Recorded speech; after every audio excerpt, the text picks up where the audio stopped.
Quelle a été la punition la plus injuste que vous ayez reçue quand vous étiez enfant? Mes parents laissaient ma sœur décider si mes blessures étaient suffisamment réelles pour justifier une consultation médicale.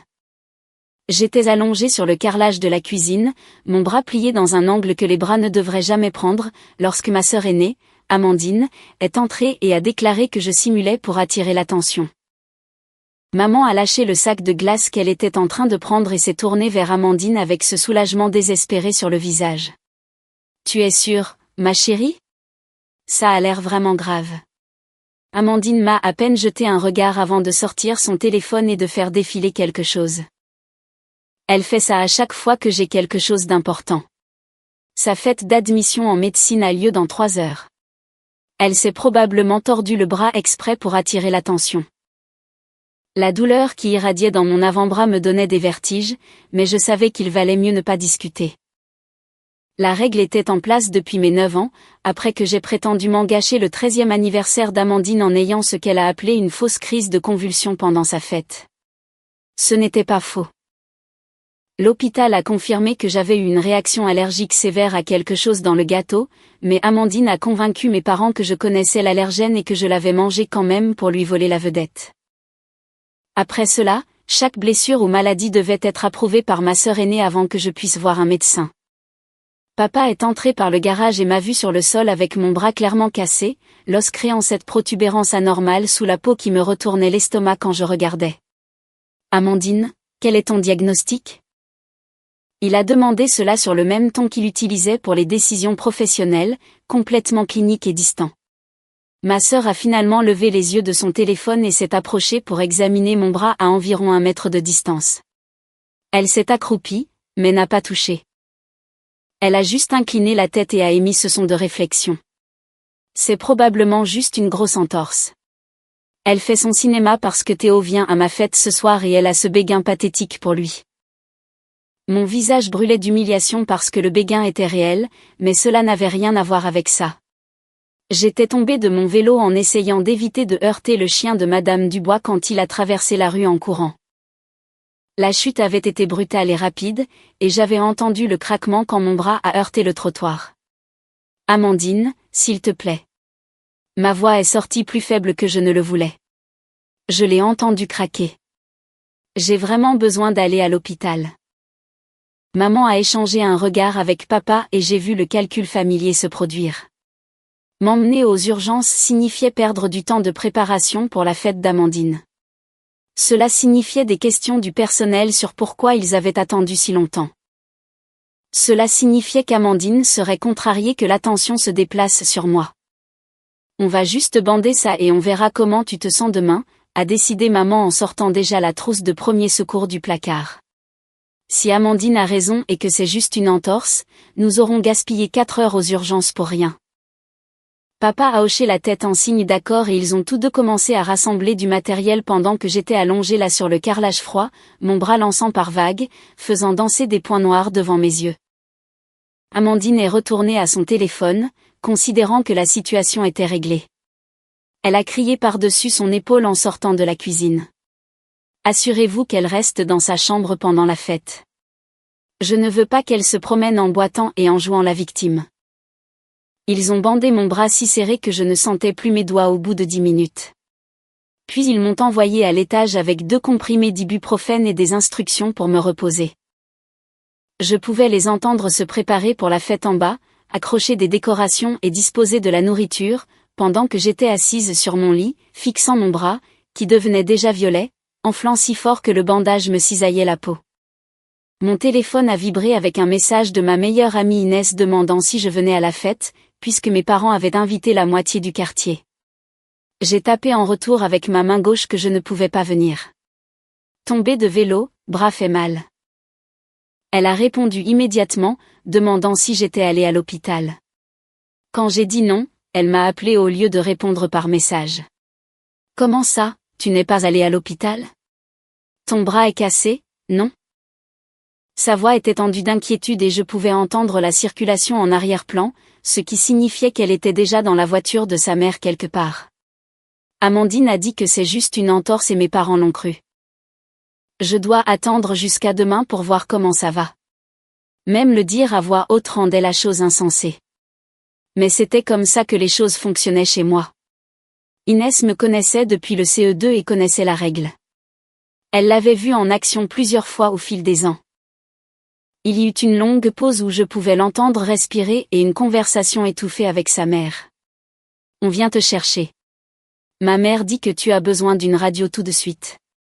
Ce n'est pas une éducation normale, c'est de la négligence. » Je voulais argumenter que mes parents seraient furieux si je sortais, qu'Amandine rendrait ma vie encore pire qu'elle ne l'était déjà. Mais la douleur devenait insupportable et j'étais effrayée par l'apparence de mon bras. La fête commence dans 1 heure. Tout le monde va vous voir m'emmener. Amandine va faire une crise. La voix d'Inès est devenue plus dure. Je me fiche de la fête d'Amandine. Tu pourrais avoir une fracture ouverte ou des lésions nerveuses. Nous sommes à 2 minutes. Elle a raccroché avant que je puisse protester davantage et je suis restée assise là, ressentant ce mélange horrible de soulagement et de terreur sur ce qui se passerait quand mes parents le découvriraient. J'ai réussi à enfiler un sweatshirt par-dessus mon bras bandé, ce qui a envoyé de nouvelles vagues de douleur aiguë à travers moi, me faisant mordre la lèvre assez fort pour sentir le goût du sang. J'ai attrapé mon portefeuille et mon téléphone avec ma bonne main et j'ai descendu les escaliers juste au moment où la sonnette commençait à retentir avec les premiers invités pour la fête. Maman était dans la salle à manger en train d'arranger un plateau de fromage et ne m'a pas vu m'échapper par la porte d'entrée, où Inès et sa mère, Madame Ben Ali, attendaient dans la voiture, moteur en marche. Madame Ben Ali a vu mon bras et son visage est devenu blême. Elle a commencé à dire quelque chose, mais a juste secoué la tête et m'a dit de monter. Elle m'emmenait directement aux urgences. Le médecin des urgences a jeté un coup d'œil à mon bras et a immédiatement demandé des radios, son expression devenant progressivement plus soucieuse alors qu'elle défaisait doucement le bandage que mes parents avaient mis. Depuis combien de temps est-ce arrivé ? Elle était d'origine philippine, peut-être dans la quarantaine, avec des yeux doux qui allaient et venaient entre mon visage et mon bras. Environ 3 heures, je suis tombée de vélo. Elle a écrit quelque chose dans le dossier et j'ai vu sa mâchoire se crisper. Et vous n'arrivez que maintenant ? Qui a bandé ce bras ? Je ne voulais pas mentir, mais je ne voulais pas non plus mettre mes parents dans l'embarras. Alors j'ai juste dit que mes parents l'avaient bandé et pensaient que c'était une entorse. Le médecin a regardé la mère d'Inès et quelque chose est passé entre elles, une sorte de compréhension d'adulte qui m'a fait me sentir encore plus effrayée. C'est une fracture complète, à la fois du radius et du cubitus. Cela nécessitait une attention médicale immédiate. Le gonflement seul aurait pu causer des dommages permanents. Elle a commencé à défaire mon bras plus soigneusement, les mains douces, mais la voix devenant plus tranchante. Vos parents ont vu la blessure avant de la bander ? Inès a parlé avant que je puisse trouver comment répondre. Sa sœur a dit que ce n'était pas assez grave pour l'hôpital. Ses parents demandent toujours l'avis de sa sœur avant de l'emmener chez le médecin. Le médecin a arrêté de défaire le bandage et m'a regardé directement, avec cette intensité qui m'a donné envie de pleurer. Votre sœur est-elle une professionnelle de la santé ? Votre sœur prend ses décisions ? J'ai hoché la tête. Elle a immédiatement sorti son téléphone et s'est éloignée pour passer un appel pendant qu'une infirmière entrait pour finir d'enlever le bandage. Madame Ben Ali a serré mon épaule. Bien. Et elle a dit que j'avais fait la bonne chose en venant ici, que mes parents avaient tort de me laisser souffrir pendant des heures. Les radios ont confirmé ce que le médecin savait déjà. Les 2 os de mon avant-bras étaient complètement cassés et la façon dont ils avaient été bandés avait en fait aggravé les choses en comprimant les sites de fracture. J'avais besoin d'une intervention chirurgicale pour fixer les os correctement, parce qu'attendre 3 heures avait laissé le temps à tout de se déplacer et d'enfler, au point où un simple plâtre ne suffirait pas. Ils m'ont hospitalisé immédiatement et ont programmé l'opération pour le soir même. Et c'est là que 2 officiers de police sont apparus, demandant à me parler en privé. L'officier la plus âgée, la capitaine Anaïs Duval, avait des mèches grises dans ses cheveux foncés et parlait sur ce ton calme et professionnel qui, d'une certaine manière, rendait tout plus sérieux. Nous avons besoin de comprendre la situation à la maison. L'hôpital est tenu de signaler toute suspicion de négligence sur mineur. Pouvez-vous nous parler de cette règle où votre sœur décide de vos soins médicaux ? J'étais sous perfusion d'antidouleurs et je me sentais un peu confuse, mais j'ai essayé d'expliquer comment cela avait commencé après la fête d'anniversaire d'Amandine quand j'avais 9 ans. Comment elle a convaincu nos parents que je simulais des maladies et des blessures pour attirer l'attention, alors ils l'ont faite gardienne de toutes mes décisions médicales. La capitaine Duval a tout noté dans un petit carnet, tandis que son partenaire, un homme plus jeune nommé le lieutenant Mathieu Diop, prenait des photos de mon bras avec un appareil qui avait un sceau officiel de la préfecture. Combien de fois votre sœur a-t-elle refusé des soins médicaux? La capitaine Duval a demandé cela si factuellement que je n'ai même pas pensé à mentir. J'ai commencé à lister les incidents, en commençant par la convulsion qui avait tout déclenché, puis en passant par 6 ans de traitement refusé. La fois où j'ai eu une angine pendant 2 semaines durant le bal de promo de terminale d'Amandine, parce qu'elle disait que je simulais pour gâcher ses achats de robes. La fois où je me suis tordu la cheville au point de ne plus pouvoir marcher pendant son tournoi de débat et elle a insisté que je faisais du cinéma. La fois où j'ai eu une intoxication alimentaire qui a duré 4 jours parce qu'elle avait des entretiens pour ses études supérieures et ne voulait pas que nos parents soient distraits. Chaque histoire a rendu l'expression de la capitaine Duval plus dure jusqu'à ce qu'elle lève finalement la main pour m'arrêter. C'est suffisant pour le moment. Nous aurons besoin que vous fassiez une déposition officielle, mais d'abord vous avez besoin de l'opération. Nous contacterons vos parents et l'aide sociale à l'enfance. La façon dont elle l'a dit a rendu clair que ce n'était ni optionnel ni négociable. Mon téléphone a commencé à sonner vers l'heure où l'on me préparait pour la chirurgie. Le nom de ma mère clignotait sur l'écran à plusieurs reprises. L'infirmière a demandé si je voulais répondre et j'ai secoué la tête, laissant l'appel aller vers la messagerie vocale. Madame Ben Ali était restée avec moi tout le temps et a dit à l'infirmière qu'elle gérerait tous les appels de mes parents, que je devais me concentrer sur la réparation de mon bras. Dans le bloc opératoire, l'anesthésiste expliquait ce qui allait se passer quand mon téléphone a vibré avec un message que Madame Ben Ali a lu à voix haute à ma demande. C'était d'Amandine, tout en majuscule, disant que j'avais tout gâché en sortant et en faisant une scène, que la police était apparue à sa fête en posant des questions et que la moitié des invités étaient partis, qu'elle ne me pardonnerait jamais d'être aussi égoïste et dramatique. Le visage de Madame Ben Ali est devenu dur comme la pierre quand elle a lu et elle a fait une capture d'écran avant que je puisse lui dire de ne pas le faire. C'est une preuve, a-t-elle dit doucement. Ta sœur vient de prouver qu'elle se soucie plus de sa fête que de tes os cassés. Je me suis réveillée de l'opération avec mon bras dans un plâtre des doigts jusqu'au-dessus du coude, des broches en métal tenant tout en place et un bandage épais enroulé autour de tout ça. La chirurgienne, le docteur Anjali Sharma, est entrée pour expliquer que les fractures avaient été pires que ce que les radios montraient. Les 2 os s'étaient fracturés complètement et avaient commencé à s'effriter, ce qui signifiait que si j'avais attendu jusqu'au lendemain, comme mes parents le prévoyaient, j'aurais pu perdre l'usage permanent de ma main. Elle a utilisé des termes comme dommage nerveux, compromission vasculaire et handicap permanent, tandis que ma tête tournait avec les médicaments et la peur. Vous avez eu beaucoup de chance que votre amie vous ait amené quand elle l'a fait. 6 heures de plus et nous parlerions d'interventions beaucoup plus sérieuses. Elle a regardé les notes sur sa tablette et son expression a changé pour quelque chose entre la colère et la tristesse.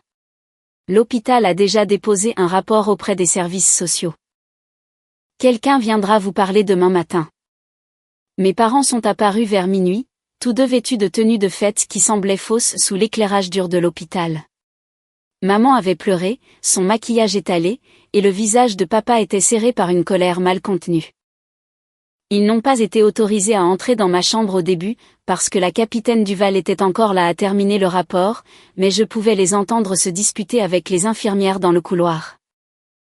La voix de maman continuait de monter, insistant que tout était un malentendu, qu'ils avaient prévu de m'emmener chez le médecin le matin, que la mère d'Inès avait exagéré et monté tout le monde contre eux. La voix de papa était plus basse, mais d'une certaine manière plus menaçante, parlant d'avocats et de fausses accusations, et de la manière dont cela détruirait sa réputation. La capitaine Duval les a finalement laissés entrer, mais est restée dans la chambre. La première chose que maman a dite a été de me demander comment j'avais pu faire ça à ma sœur. Sans même s'enquérir de mon état, elle a immédiatement tout ramené à Amandine et à la honte que je leur avais fait subir. Papa est resté debout au pied de mon lit, les bras croisés. Nous faisons confiance au jugement d'Amandine. Elle ne s'est jamais trompée auparavant sur tes exagérations. La capitaine Duval s'est raclé la gorge bruyamment. Monsieur et Madame Leroy, votre fille a eu les 2 os de l'avant-bras complètement fracturés. Elle a nécessité une chirurgie d'urgence avec des broches et des plaques. Il n'y a aucun univers où cela peut être qualifié d'exagération. Maman s'est tournée vers elle, la voix tremblante. Vous ne comprenez pas. Notre fille aînée a un excellent jugement. Elle est en première année de médecine à la Sorbonne. Elle s'y connaît en médecine. Nous suivions son expertise. Le rire de l'officier était tranchant et sans humour. Votre fille a 19 ans et aucune formation médicale. Elle n'est qualifiée pour diagnostiquer quoi que ce soit, et encore moins pour refuser des soins d'urgence à sa sœur. Elle a fait un geste vers mon bras dans le plâtre lourd. Ceci nécessitait un traitement immédiat. Votre fille a souffert le martyre pendant 3 heures. Parce que vous avez priorisé une fête sur son bien-être. La dispute a continué pendant encore 20 minutes, mes parents devenant de plus en plus défensifs et la capitaine Duval de moins en moins patiente avec eux. Finalement, elle a dit qu'ils devaient partir car l'heure des visites était terminée et que j'avais besoin de repos. Elle les a également informés que l'aide sociale à l'enfance mènerait une enquête complète, commençant demain matin, et qu'ils devraient s'attendre à des visites à domicile et des entretiens avec les 2 filles. Après leur départ, Madame Ben Ali est revenue et s'est assise à côté de mon lit. Elle avait été dans la salle d'attente, donnant sa propre déposition à la police, détaillant tout ce dont elle avait été témoin au fil des années en connaissant ma famille. Elle a sorti son téléphone et m'a montré des photos qu'elle avait prises des SMS d'Amandine. Des captures d'écran de messages similaires, remontant à des mois, où Amandine me ridiculisait pour être dramatique à propos de blessures. Madame Ben Ali avait calmement documenté tout cela, attendant un moment comme celui-ci, où la preuve pourrait, en fait, compter. Inès est restée avec moi cette nuit-là, dormant sur la chaise inconfortable à côté du lit et se réveillant chaque fois que je faisais un bruit. À un moment vers 3 heures du matin, quand les antidouleurs s'estompaient et que j'attendais que l'infirmière en apporte plus, elle a dit quelque chose qui est resté avec moi.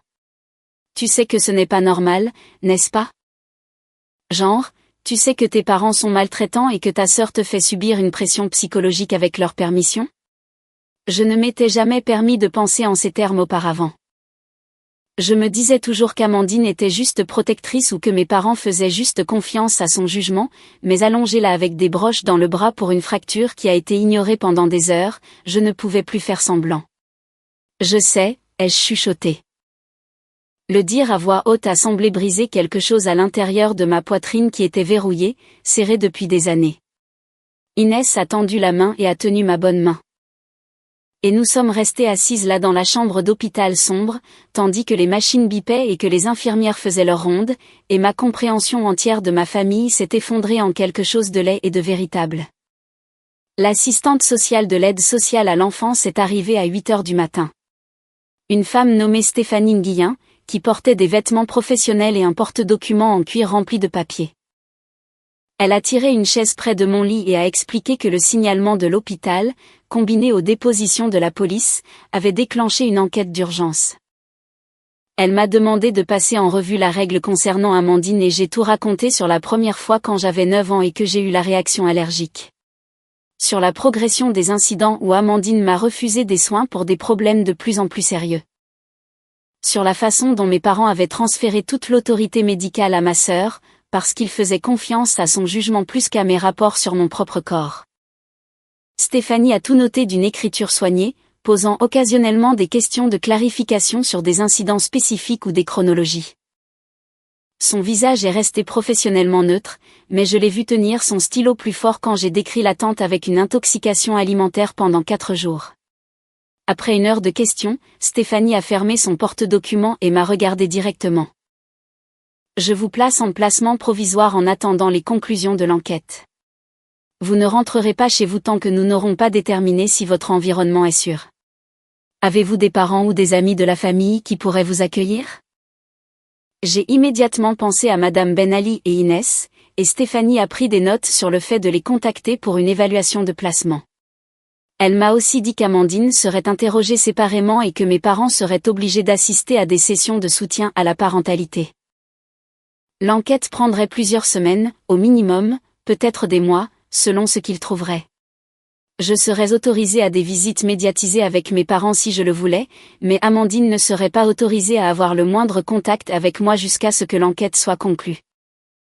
Le soulagement que j'ai ressenti à cette nouvelle a été si écrasant que j'ai commencé à pleurer. Stéphanie m'a tendu des mouchoirs tout en expliquant que ma sécurité était la priorité absolue, peu importe ce que ma famille ressentait à ce sujet. Madame Ben Ali a été approuvée comme ma tutrice temporaire en 48 heures, passant toutes les vérifications d'antécédents et inspections de domicile. Elle m'a installée dans leur chambre d'amis, qu'Inès avait déjà décorée avec des posters et une lampe de lecture, et un panier de mes collations préférées. La première nuit là-bas, je n'ai pas pu dormir parce que je continuais d'attendre que mes parents fassent irruption, exigeant que je rentre à la maison ou qu'Amandine m'envoie un message sur la façon dont j'avais tout détruit. Mais mon téléphone est resté silencieux parce que Stéphanie avait ordonné à mes parents de ne pas me contacter, sauf par les canaux officiels. Et la capitaine Duval avait dit à Amandine que toute tentative de me joindre serait considérée comme une subornation de témoin. Je suis restée allongée là dans le lit, confortable, écoutant les sons normaux d'une maison où les gens ne marchaient pas constamment sur des œufs autour des humeurs d'une personne, et j'ai senti quelque chose de serré dans ma poitrine commencer à se desserrer légèrement. La semaine suivante, j'ai eu ma première consultation de suivi avec le docteur Anjali Sharma et elle a amené un autre médecin avec elle. Le docteur Samuel Lévy se spécialisait en orthopédie pédiatrique et après avoir examiné mon bras, il a commencé à poser des questions sur mon historique médical. J'ai raconté les diverses blessures et maladies qui étaient restées non traitées ou sous-traitées à cause des décisions d'Amandine et il a demandé des copies de tous mes dossiers médicaux, remontant à quand j'avais 9 ans. 3 jours plus tard, il a appelé Madame Ben Ali et nous a demandé de venir à son cabinet pour une consultation. Il avait des documents étalés sur le bureau, montrant des lacunes dans mes soins médicaux qui correspondaient à des événements importants dans la vie d'Amandine. Un doigt cassé qui a mal guéri parce que je n'ai pas pu voir un médecin pendant sa semaine d'examen du bac. Des infections respiratoires répétées non traitées pendant la saison des candidatures sur Parcoursup qui avaient laissé des cicatrices sur mes poumons. Une brûlure sévère qui s'est infectée parce qu'elle avait son bal de promo et ne voulait pas que nos parents s'inquiètent pour moi aux urgences. Le docteur Lévy avait tout compilé dans une chronologie qui montrait un schéma clair de négligence médicale systématique, permise par mes parents et orchestrée par ma sœur.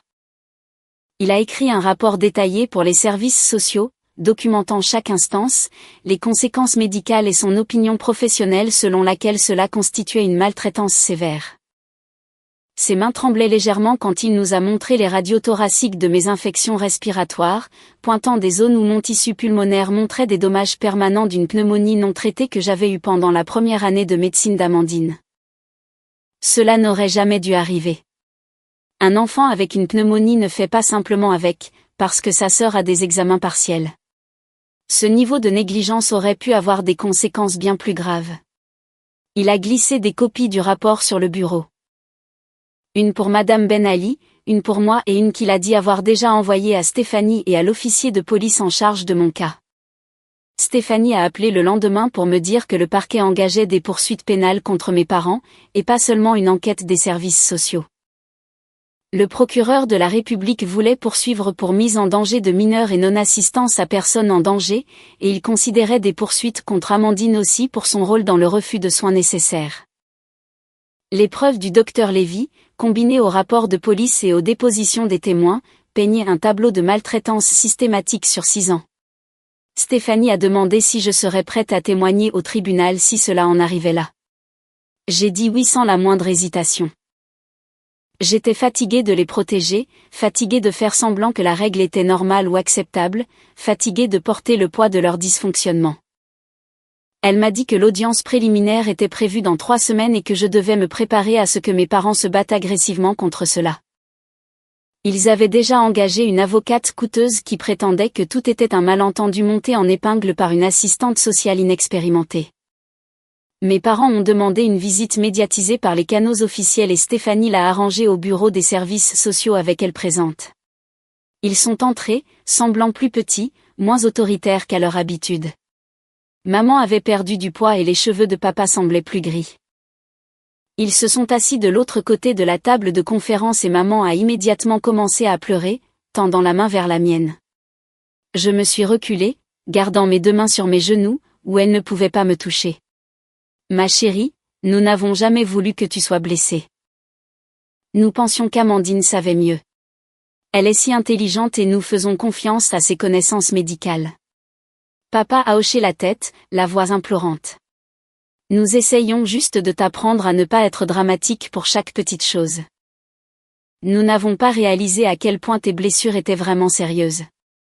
Je les ai regardées tous les deux et je n'ai rien ressenti d'autre qu'une colère froide.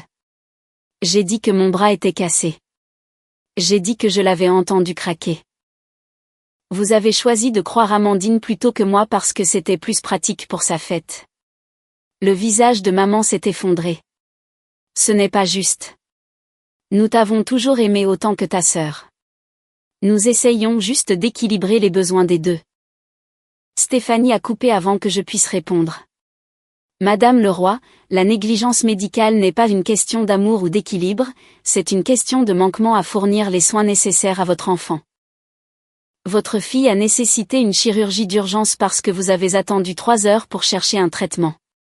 Elle a des dommages pulmonaires permanents dus à une pneumonie non traitée. Ce ne sont pas de petits oublis, ce sont des schémas de négligence grave. Papa s'est levé, la voix devenant plus forte. Nous sommes persécutés pour avoir fait confiance au jugement de notre fille aînée. Amandine ne nous a jamais mal orientés auparavant. Elle est entrée en médecine à la Sorbonne. Elle s'y connaît en médecine. La voix de Stéphanie est restée égale, mais ferme. Elle est une étudiante de première année d'université de 19 ans. Elle n'est qualifiée pour diagnostiquer quoi que ce soit. Et même si elle l'était, la réponse appropriée à une fracture potentielle est une évaluation médicale immédiate, pas de bander et d'espérer que ça passe. La visite s'est terminée tôt parce que mes parents continuaient d'essayer de se défendre au lieu de reconnaître ce qu'ils avaient fait. Quand ils partaient, maman s'est tournée une dernière fois. S'il te plaît, reviens à la maison. Tu nous manques. Tu manques à Amandine. La mention d'Amandine m'a retourné l'estomac. J'ai dit à maman que je ne revenais pas à la maison, que je me sentais plus en sécurité avec Inès et Madame Ben Ali que je ne m'étais jamais sentie chez eux. Le visage de papa s'est durci à cela et il a dit quelque chose sur le fait que j'étais manipulée par des influences extérieures, que les services sociaux m'empoisonnaient contre ma propre famille. Stéphanie a alors mis un terme définitif à la visite, escortant mes parents dehors pendant qu'ils protestaient. Après leur départ, elle s'est rassise avec moi et a demandé comment je me sentais. J'ai dit la vérité, que les voir m'avait juste rendue en colère et triste, que je ne voulais pas arranger les choses avec des gens qui ne pouvaient toujours pas admettre qu'ils avaient fait quelque chose de mal. L'audience pénale a eu lieu un vendredi matin dans un tribunal qui sentait le vieux bois et l'anxiété.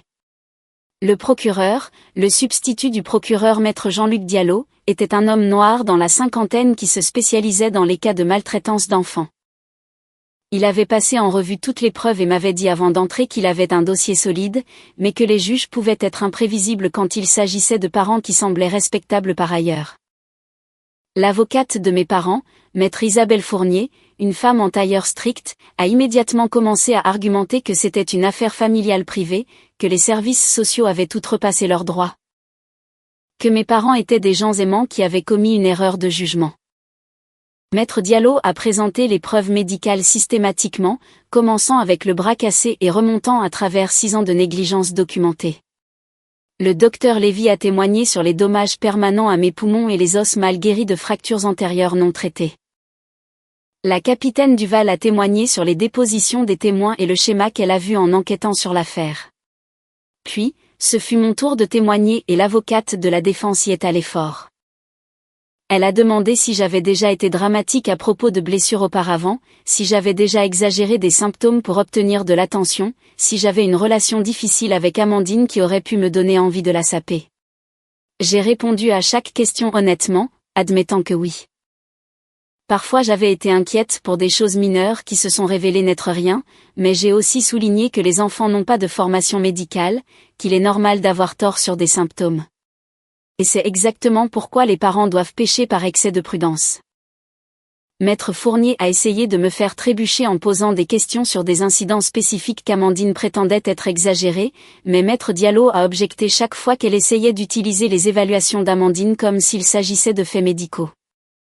Le juge a soutenu la plupart de ces objections. Finalement, l'avocate de la défense s'est rassise, visiblement frustrée. Amandine a témoigné ensuite et la regarder à la barre des témoins m'a fait comprendre à quel point elle avait toujours tout contrôlé. Elle était posée et articulée, expliquant comment elle avait protégé nos parents de mon comportement de recherche d'attention pendant des années, comment j'avais appris qu'être blessée ou malade m'obtiendrait de la sympathie et de l'attention. Alors j'avais commencé à feindre ou à exagérer des symptômes chaque fois qu'elle avait quelque chose d'important qui se passait. Elle a parlé de la réaction allergique à son 13e anniversaire, prétendant que j'avais mangé le gâteau tout en sachant qu'il me rendrait malade juste pour gâcher la fête. Le procureur l'a laissé parler jusqu'à ce qu'elle se coince elle-même. Puis il a sorti des dossiers médicaux montrant que je n'avais aucune idée de l'allergène, que c'était une nouvelle allergie à laquelle je n'avais jamais été exposée auparavant. Il a systématiquement démonté chaque exemple qu'elle a donné, montrant des dossiers d'hôpital ou des notes de médecins, confirmant que mes blessures et maladies étaient réelles et sérieuses. À la fin de son contre-interrogatoire, Amandine était en larmes et insistait qu'elle avait juste essayé d'aider, qu'elle n'avait jamais voulu que je sois sérieusement blessée. Le juge a mis 2 semaines pour rendre sa décision et quand nous sommes revenus pour le verdict, le tribunal était bondé. Les amis et collègues de mes parents les soutenant, Madame Ben Ali et Inès me soutenant, Stéphanie des services sociaux, Maître Diallo et son équipe. Le juge, un homme blanc plus âgé nommé Antoine Lefebvre, a lu ses notes pendant 10 minutes avant de rendre le verdict. Il a déclaré mes parents coupables de mise en danger de mineurs, les condamnant à 2 ans de sursis avec mise à l'épreuve, avec des stages de parentalité obligatoires et une surveillance régulière des services sociaux. Il a également émis une ordonnance de protection déclarant qu'Amandine ne devrait avoir aucune autorité de décision médicale sur moi jusqu'à ce que j'aie 18 ans et que toute décision médicale future serait prise par ma tutrice légale en consultation avec de vrais professionnels médicaux. Mes parents ne seraient autorisés qu'à des visites médiatisées et toute tentative de violer l'ordonnance de protection entraînerait une arrestation immédiate. Le tribunal a éclaté en brouhaha. Les amis de mes parents protestant contre la sentence tandis que Madame Ben Ali serrait mon épaule en soutien. Mes parents étaient assis, figés à leur table, leur avocate parlant déjà de faire appel. Amandine pleurait au premier rang, son sweatshirt de la Sorbonne se détachant sur les vêtements sombres que tout le monde portait. J'ai ressenti cette combinaison étrange de soulagement et de tristesse. Heureuse pour la protection, mais triste qu'il ait fallu un bras cassé et un procès pour y arriver. À l'extérieur du tribunal, des journalistes ont essayé de poser des questions, mais Stéphanie et Madame Ben Ali m'ont précipité vers la voiture avant que je puisse dire quoi que ce soit. Maître Diallo nous a rejoints sur le parking et a dit que j'avais été incroyablement courageuse, que des cas comme celui-ci étaient difficiles à prouver et que mon témoignage avait été crucial. Il m'a tendu sa carte et a dit que si j'avais besoin de quoi que ce soit, je devais l'appeler directement. La vie chez Madame Ben Ali s'est installée dans une routine qui semblait presque normale. J'allais au lycée, assistais à la kinésithérapie pour mon bras 2 fois par semaine et voyais une psychologue nommée Dr Kenza Tazi, qui se spécialisait dans les traumatismes de maltraitance familiale. Elle m'a aidé à comprendre que la règle que mes parents avaient créée n'était pas seulement négligente, mais était une forme de pression psychologique, m'apprenant que mon corps et ma douleur n'étaient pas dignes de confiance. Que l'évaluation de quelqu'un d'autre importait plus que mon expérience vécue. Elle m'a donné des exercices pour reconnaître quand je minimisais mes propres besoins, pour faire confiance à mes instincts sur ma santé, pour comprendre que je méritais des soins immédiats, sans avoir à prouver que j'étais assez malade. Le travail était difficile et parfois je sortais des séances en pleurant, mais doucement j'ai commencé à me sentir plus solide, moins comme si j'attendais constamment que quelqu'un me dise si mes expériences étaient réelles. Mon bras a guéri slowly, nécessitant 3 autres interventions chirurgicales pour enlever des broches et ajuster des plaques.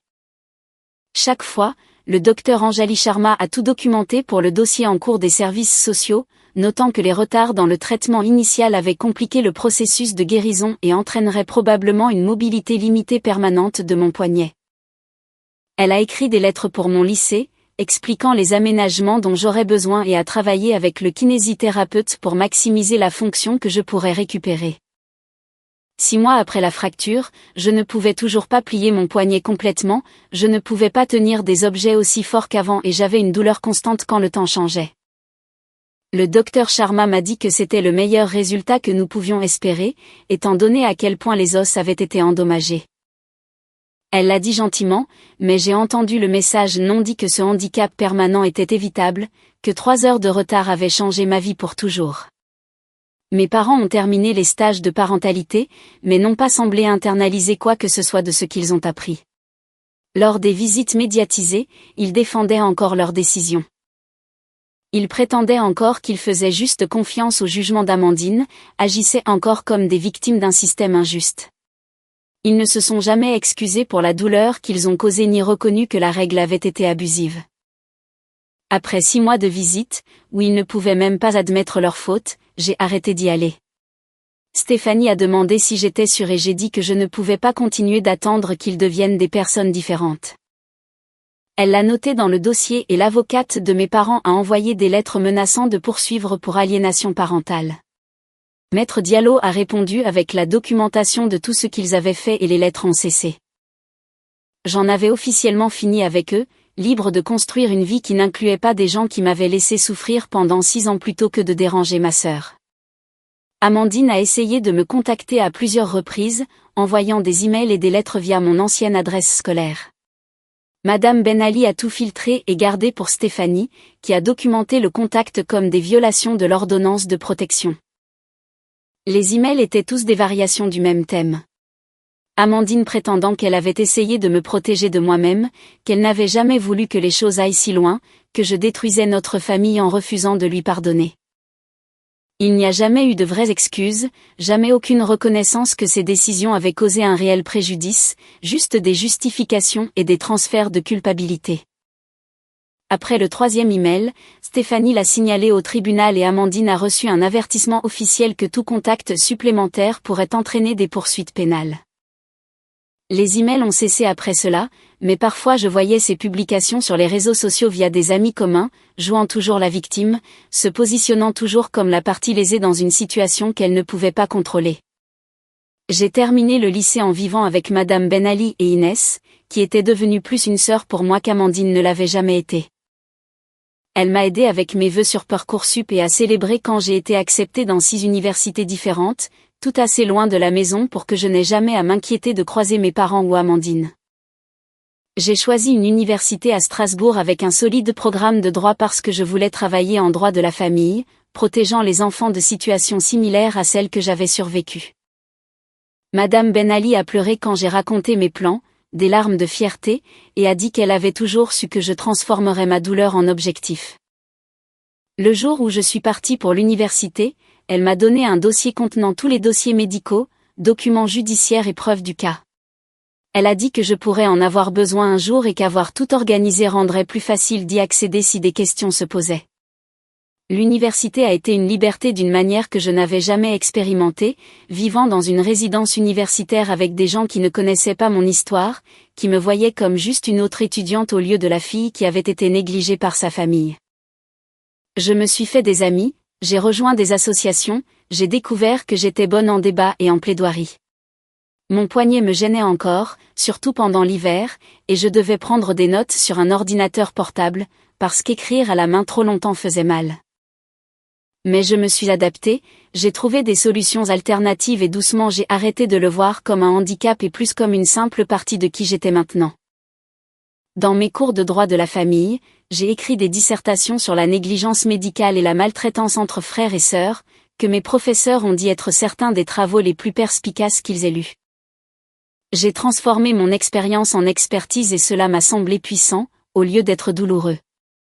Mes parents ont envoyé une lettre finale pendant ma 2e année, transmise via l'université. Elle était tapée dans un format formel, disant qu'ils avaient rempli toutes les exigences de la mise à l'épreuve et voulaient reconstruire notre relation. Ils avaient inclus un chèque pour mes frais de scolarité et une note manuscrite de ma mère, disant que je lui manquais. J'ai fixé le chèque pendant un long moment, tenté par l'argent, mais sachant que l'accepter signifierait ouvrir une porte que j'avais travaillé dur à fermer, j'ai tout renvoyé avec une note brève, disant que j'appréciais le geste, mais que je n'étais pas prête pour un contact. Ils n'ont jamais réessayé après cela et j'ai entendu par des parents éloignés qu'ils avaient déménagé dans une autre région où personne ne connaissait l'affaire, recommençant quelque part de nouveau. Amandine a obtenu son diplôme de médecine et est devenue médecin, ce qui a semblé être la blague la plus cruelle de l'univers. Je la suivais occasionnellement via LinkedIn, la voyant poster sur ses stages et expériences de soins aux patients. Elle s'est spécialisée en médecine d'urgence et je me suis demandé si elle voyait l'ironie dans ce choix.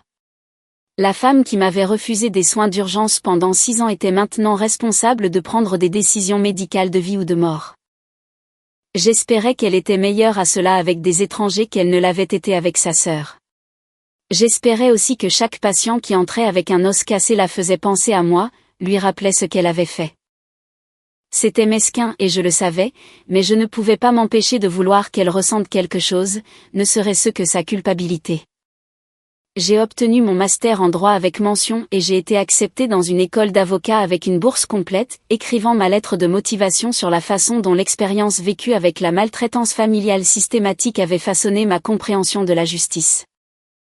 Mes référents étaient des professeurs qui m'avaient vu transformer le traumatisme en excellence académique et le jury d'admission m'a dit plus tard que ma candidature s'était démarquée par son honnêteté brute combinée à des objectifs professionnels clairs.